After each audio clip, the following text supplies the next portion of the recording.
Bismillahirrahmanirrahim. Assalamualaikum warahmatullahi wabarakatuh.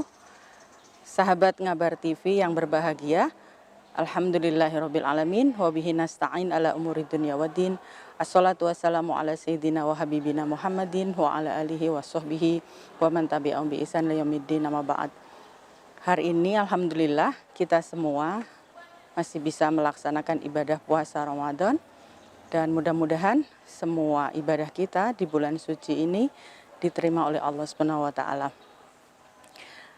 Sahabat Ngabar TV yang kami muliakan, hari ini topik kita adalah tentang adab bergaul dan berinteraksi antara laki-laki dan perempuan. Jadi dalam kehidupan sehari-hari, kita manusia sebagai makhluk sosial tidak pernah bisa dilepaskan dari aktivitas berinteraksi atau bertemu, ya, dan kemudian saling bermuajahah.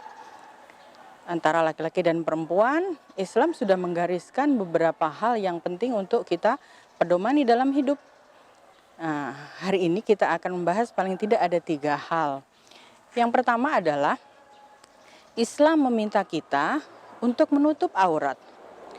Jadi, baik laki-laki maupun perempuan oleh Allah diminta untuk menutup aurat. Karena Allah memuliakan kita sebagai manusia dan kita tidak seperti binatang. Jadi, ketentuan hal ini bisa dibaca misalnya dalam surah An-Nur ayat 30 dan 31. Kemudian juga tentang yang kedua, menundukkan pandangan.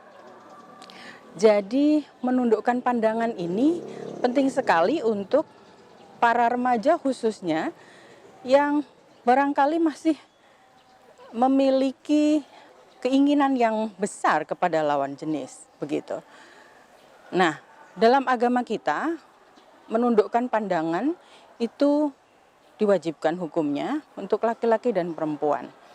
Nah, kalau dalam interaksi bertemu muka laki-laki dan perempuan, kita diminta untuk menjaga diri, menjaga pandangan, agar kita jangan sampai jatuh kepada memperbudak hawa nafsu atau syahwat yang memang oleh Allah kita diberikan gharizah atau naluri itu.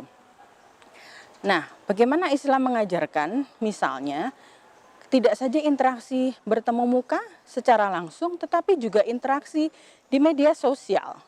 Jadi hari ini dunia kita adalah dunia medsos, Instagram, Facebook, dan yang lain-lain. Nah, kita diminta untuk tidak sembarangan untuk membuka konten-konten yang negatif. Dan juga hati-hati juga ketika kita membuka barangkali foto-foto yang ada di IG, biasanya yang menarik, begitu. Dan kemudian menyimpannya. Nah, hal-hal semacam ini oleh agama kita sangat dijaga. Jangan sampai laki-laki dan perempuan tidak menundukkan pandangan. Nah, selain itu, saya kira di dalam dunia medsos sekarang ini, remaja-remaja kita utamanya harus bisa memilih internet dan konten yang mendidik, yang edukatif dan juga yang bermanfaat. Nah, di sini pentingnya saya kira pesantren, juga lembaga-lembaga pendidikan punya kewajiban untuk mengedukasi santri dan juga siswanya untuk melek literasi, melek media, memilih tontonan ya, dan sekaligus gambar ataupun konten-konten yang mendidik dan itu bermanfaat untuk dirinya dan untuk masa depannya. Kemudian yang ketiga, penting juga bagi kita untuk menjaga kehormatan. Ya, menjaga kehormatan di sini sejak usia akil balik remaja, Nabi sudah berdialog gitu ya, bicara dengan para remaja. Ya ma'syarasy syabab, man istata'a minkumul ba'ah falyatazawwaj fa innahu aghaddu lil basari wa ahsanu lil farj. Faman lam yastati' fa 'alaihi bisyam fa innalahu wija. Wahai para remaja, jika kalian mampu untuk menikah, nikahlah. Tetapi jika belum mampu, maka berpuasalah. Sesungguhnya puasa itu bisa menjadi tameng dan perisai menjaga kehormatan. Ya, hadis riwayat Bukhari Muslim. Jadi yang ketiga tadi tentang bagaimana menjaga kehormatan dan juga menjaga sikap. Nah, dalam agama kita, misalnya kalau kita mengaji di usul fikih, dulu Ustadz Bisri sudah menyampaikan tentang maqasidus syariah atau tujuan-tujuan beragama, ya, tujuan-tujuan perlindungan dalam agama. Salah satunya adalah ya khifdun nasl dan juga khifdul aird, menjaga keturunan dan menjaga kehormatan. Jadi sesuatu yang mendekatkan pada perbuatan yang nista, agama kita mencegah dan melarang itu. Tidak boleh seorang anak remaja misalnya ya berbuat hal-hal yang maksiat yang itu akan merusak nasabnya, merusak kehormatan dirinya dan merusak keturunannya. Ya. Kenapa misalnya Allah melarang untuk berzina?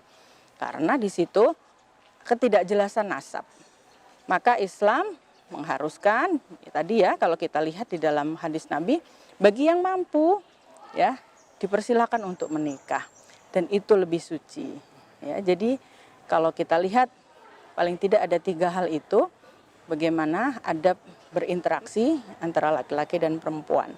Dan anak-anakku semuanya, santri putri Ngabar dan santri putra, sekaligus juga seluruhnya saja para pemirsa, semua petunjuk dalam agama kita ini tidak saja untuk kita ketahui tetapi untuk kita amalkan.